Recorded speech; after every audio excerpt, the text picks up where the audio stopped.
प्रश्न, किराए पर पुस्तकें देने वाले किसी पुस्तकालय का प्रथम 3 दिनों का एक नियत किराया है तथा उसके बाद प्रत्येक अतिरिक्त दिन का अलग किराया है।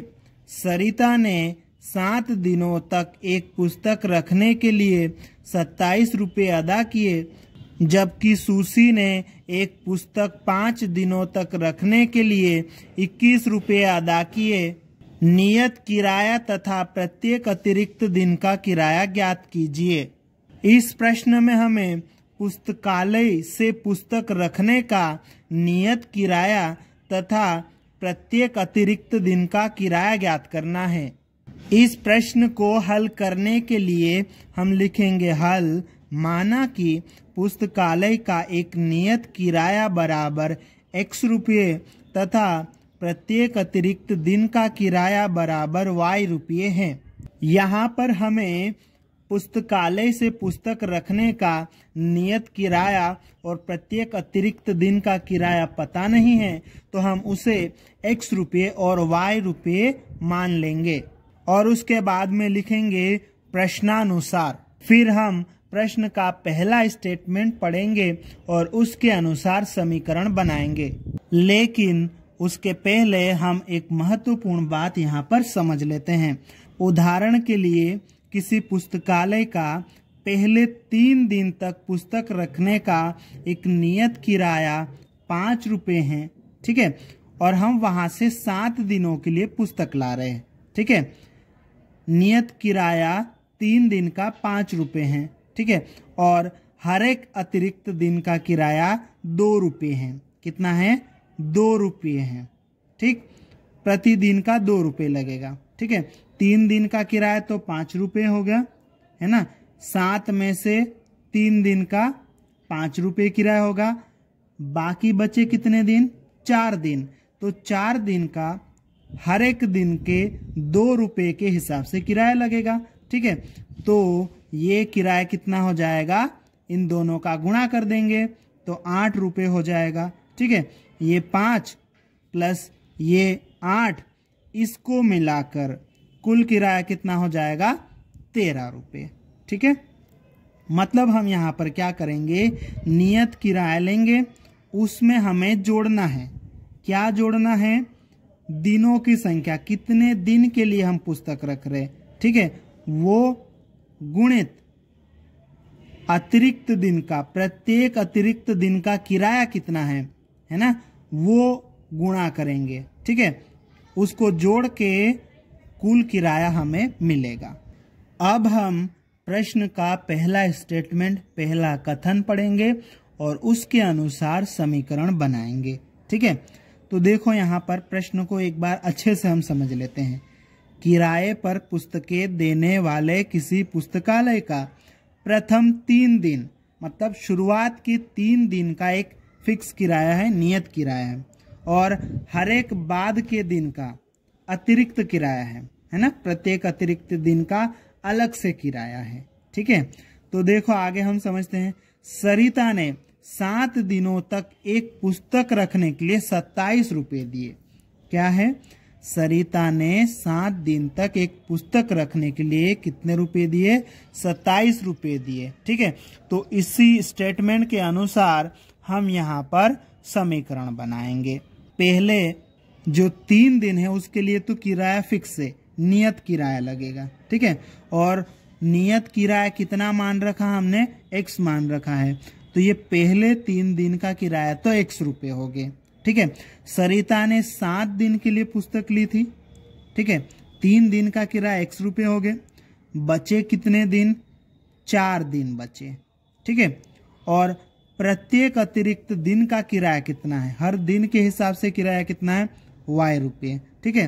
तो दिन और ये y रुपये, इसका गुणा करेंगे तो ये प्रत्येक अतिरिक्त दिन का किराया मिल गया और ये नियत किराया, इन दोनों को जोड़ देंगे तो कुल किराया हमें मिलेगा। और कुल किराया उसने कितना दिया है? 27 रुपये। मतलब इसको जोड़ेंगे तो कितना आएगा? 27, ठीक है। इस प्रकार से हमने पहले स्टेटमेंट से पहला समीकरण बना लिया है। अब हम क्या करेंगे? प्रश्न का अगला स्टेटमेंट पढ़ेंगे। ठीक है, तो प्रश्न का नेक्स्ट स्टेटमेंट क्या है, देखो। सुशी ने एक पुस्तक 5 दिनों तक रखने के लिए 21 रुपए दिए। कितने दिन? 5 दिन। कितने रुपए दिए? 21 रुपए। ठीक है, तो यहाँ पर हम लिख देंगे पुनः प्रश्नानुसार, और प्रश्न का जो दूसरा स्टेटमेंट है उसके अनुसार समीकरण बनाएंगे। दूसरा स्टेटमेंट क्या कह रहा है, सुशी ने 5 दिनों तक पुस्तक रखी और 21 रुपए दिए। ठीक है, तो देखो 5 में से 3 दिन का नियत किराया लगेगा, तो नियत किराया कितना है? x रुपए। तो ये 3 दिन का किराया तो x रुपए हो गया। ठीक है, 5 में से 3 दिन का किराया हो गया, बचे कितने दिन? 2 दिन बचे। और प्रत्येक अतिरिक्त दिन का किराया कितना है? y रुपए। ठीक है, तो 2 दिन y रुपए प्रतिदिन के हिसाब से लगेगा, गुणा कर देंगे तो 2y हो जाएगा। नियत किराया और प्रत्येक अतिरिक्त दिन का किराया मिला करके कितने रुपए दिए उसने? 21 रुपये दिए। ठीक है, इस प्रकार हमने प्रश्न के दूसरे स्टेटमेंट से दूसरा समीकरण भी बना लिया। ठीक है, अब हम इन दोनों समीकरणों को विलोपन विधि से हल करेंगे, और जब हम विलोपन विधि से समीकरण को हल करते हैं तो हम किसी एक चर को विलोपित करते हैं, या तो x या y को, और जिसको विलोपित करते उसको सेम बनाते हैं। यहाँ पर देखो ये x दोनों समीकरणों में सेम है, तो हम x को यहाँ से विलोपित कर देंगे और हमें सेम बनाने की कोई जरूरत नहीं है, हम इसको डायरेक्ट सोल्व करेंगे। इसके लिए हम लिखेंगे समीकरण 1 और समीकरण 2 से। ठीक है, इसके बाद में दोनों समीकरणों को लिख लेंगे। दोनों समीकरणों को लिखने के बाद इस तरह से लाइन खींच लेंगे। अब हमें यहाँ पर x को विलोपित करना है। ठीक है, इनके चिन्ह देखो, दोनों के चिन्ह सेम है, मतलब हमें नीचे वाले समीकरण का चिन्ह बदलना पड़ेगा। ठीक है, जब चिन्ह सेम होता है दोनों का तो हम चिन्ह बदलते हैं। ठीक है, तो देखो x प्लस का है तो माइनस का हो जाएगा, 2y प्लस का है तो माइनस का हो जाएगा, 21 प्लस का है तो माइनस का हो जाएगा। ठीक है, ये प्लस का x माइनस का x ये 0 हो जाएगा, या इसको काट दो।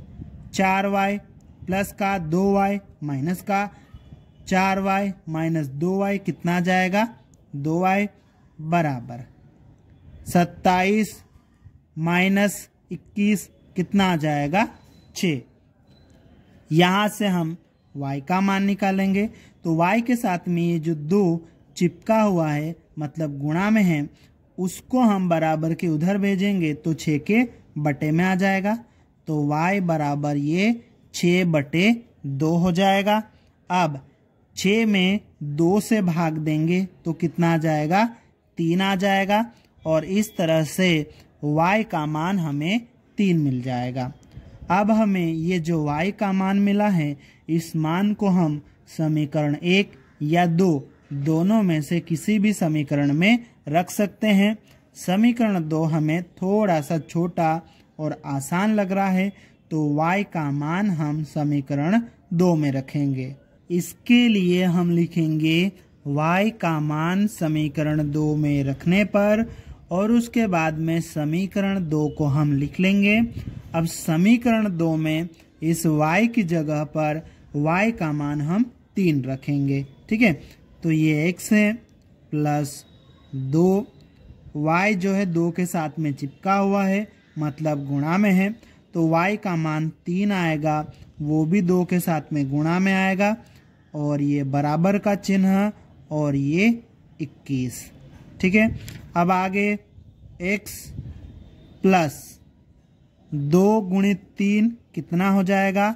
6, और बराबर ये 21।